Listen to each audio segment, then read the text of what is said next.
Welcome to the RMCC compliance update for May 2022 in the Southern region. In Delaware, Governor, a Democrat, vetoes cannabis legalization bill. Carney, a second-term Democrat, detailed his opposition to House Bill 371, which Delaware lawmakers passed earlier this month in a veto announcement on Tuesday. Quote, House Bill number 371 would, among other things, remove all penalties for possession by a person 21 years of age or older of 1 ounce or less of marijuana and ensure that there are no criminal or civil penalties for transfers without remuneration of 1 ounce or less of marijuana between persons who are 21 years of age or older, end quote, Carney explained, before drawing a distinction between his position on medical cannabis and recreational pot use. Quote, I recognize the positive effect marijuana can have for people with certain health conditions, and for that reason, I continue to support the medical marijuana industry in Delaware, end quote, he said.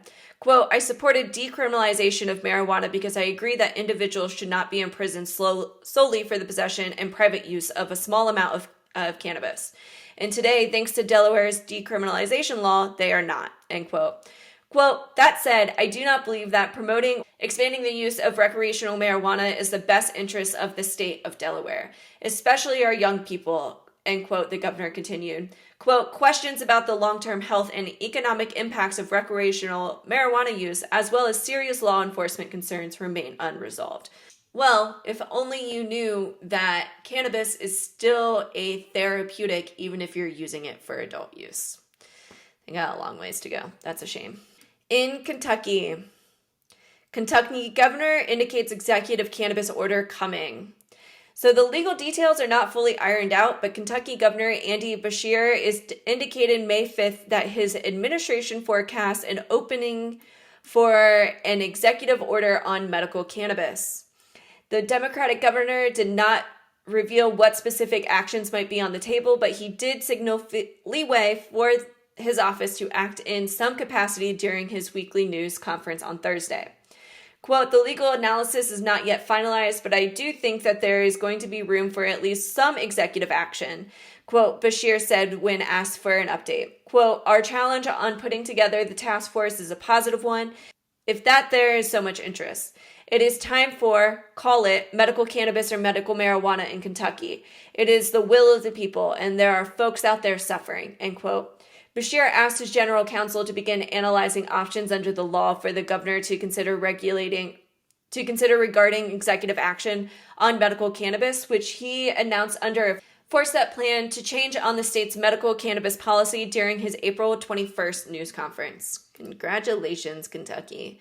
Y'all love your hemp. I know you're going to love your cannabis.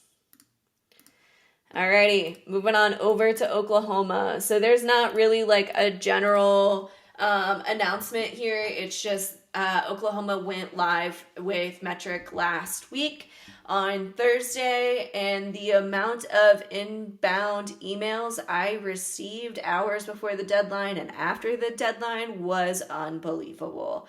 There were plenty of people that did not make the deadline, which there's not much you can do because OMA straight up removed the Metric feature for you to even implement Metric at midnight that night.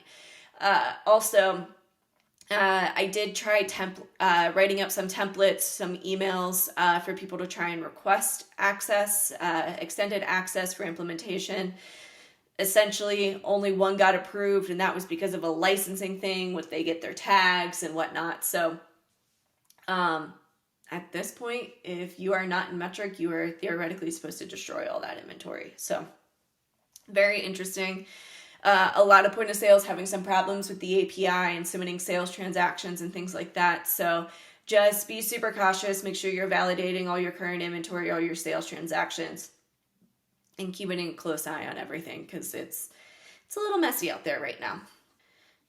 All right, and then some bad news out of South Carolina. Procedural ruling kills medical marijuana bill in South Carolina House.